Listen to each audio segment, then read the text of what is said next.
If you just got a new iPad, or even if you've had one for a while, there are a handful of settings that most people never touch, and honestly, they're making the iPad harder to use than it needs to be. I'm not sure why I've not made a video like this. I guess it's because I don't like those YouTube titles that tell me you must make these changes on your iPad. I've never found that to be the case. I just turn my iPad on and use it, without making any changes. But truthfully, there are a handful of simple changes that will, for many of you, make your iPad so much easier to use. That's what this video is all about. Today I'm going to show you 5 settings you should consider changing soon, if not right now. These aren't complicated. In fact, most of them take less than 30 seconds to do. But once you make these changes, your iPad is going to feel noticeably better, easier to read, easier on your eyes, and a lot less annoying. By the way, I'm using an M4 iPad Air running iPadOS 26.5. But even if you have a different iPad or you're running a different version of iPadOS, my guess is these tips will still work for you. I've been helping people get the most out of their iPads for years, and these 5 settings come up just about every single time. So let's get started. The first thing we're going to do is make the text bigger and bolder. This is probably the most impactful change you can make, and I'm always surprised how many people don't even know this is possible. So here's how you do it. First, you open up Settings, then scroll down and tap on Accessibility. Once you're in there, tap on Display and Text Size, and here you're going to see 2 options you can turn on. First is Bold Text. Just tap that toggle to turn it on. It'll turn green. What this does is make every letter on your screen slightly thicker and heavier, which makes it dramatically easier to read. And of course, if you don't like this look, you can just turn it off. Next, tap on Larger Text. Then tap on Larger Accessibility Sizes. Then below that, you'll see a slider. Drag that slider to the right to increase the font size. I usually recommend going about 2 or 3 notches to the right.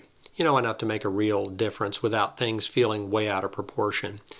You'll see the preview text at the top change in real time, so find a size that feels comfortable for you and just play around with this until you get the text at a size that makes sense to you. Here you can see the before and after text size in the News app. Man, now that's a big difference. These 2 changes alone make the iPad so much more enjoyable to use. Everything, your emails, your messages, websites, all of it gets easier to read. That's pretty simple. And by the way, if you like simple videos on how to use your iPhone and iPad, please consider subscribing. We're growing like crazy, and we'd love to have you join this community of incredibly bright people. Okay, the second tip is called Night Shift, and if you use your iPad in the evening, like I do, watching videos or reading or browsing, this one's going to be really helpful. Here's the thing. Screens emit what's called blue light, and in the evening, that blue light can make it harder to wind down and can cause some eye strain. Not only that, if you're older like me, it can affect falling asleep. Night Shift warms up the colors on your screen slightly after sunset, which is much easier on your eyes. To turn it on, go back to Settings, tap on Display and Brightness, and then tap on Night Shift. I recommend turning on Scheduled and setting it to sunset to sunrise. That way it turns on automatically every evening without you having to think about it. You can also drag the color temperature slider a little toward the warmer side to see what that text and screen will look like. The screen sort of dims for a few seconds to give you an idea of how it will look. Of course, you can always come back and play around with the slider to get it set to exactly what suits you.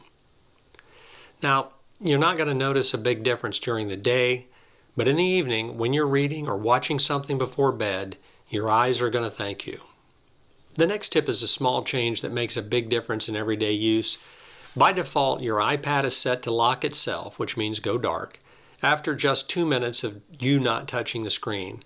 Now that might sound fine, but if you're reading a recipe or reading an article or watching something, the screen goes dark right in the middle of what you're doing, and it just drives me nuts. So here's how to fix it. Go to Settings, tap Display and Brightness, and then tap Auto Lock. You'll see options ranging from 2 minutes all the way up to never. I recommend setting it to 15 minutes. That gives you plenty of time to read without the screen cutting out, while still making sure it locks if you set it down and walk away. But you can play around with this and set it to whatever time, works best for you. But just know that leaving it on never will drain your battery faster, so I wouldn't recommend that unless you're always plugged in.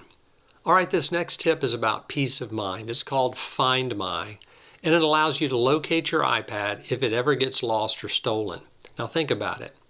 Your iPad has your email, your photos, maybe even your banking apps. If it ever goes missing, you want to be able to track it down or at least protect what's on it. To check if it's set up, go to Settings, tap your name at the very top. That's your Apple ID. Then tap Find My, and then tap Find My iPad. Make sure Find My iPad is toggled on. I'd also recommend turning on Send Last Location, which means if your iPad battery dies, it will send its last known location to Apple, so you can still find it.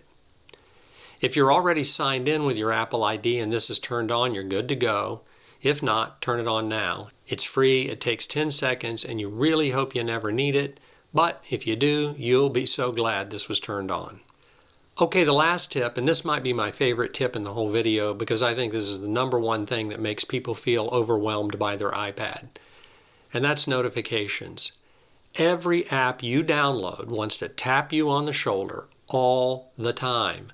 Sounds, banners popping up on your screen, badges on icons, and most of them are completely unnecessary. And here's how to take control. Go to Settings and then tap on Notifications. You'll see a list of every app on your iPad. And unfortunately, you do have to go through this list one app at a time to tame these notifications. If you look below the name of the app, you'll see the type of notifications that are allowed. If it says off, then you're good to go. Otherwise, you may need to make some changes. So the trick is this. Go through this list and ask yourself, does this app actually need to alert me? For most apps, games, shopping apps, social media, the answer is probably no. Tap on any app you want to quiet down and you can either turn off allow notifications completely or you can turn on specific things like sounds or badges.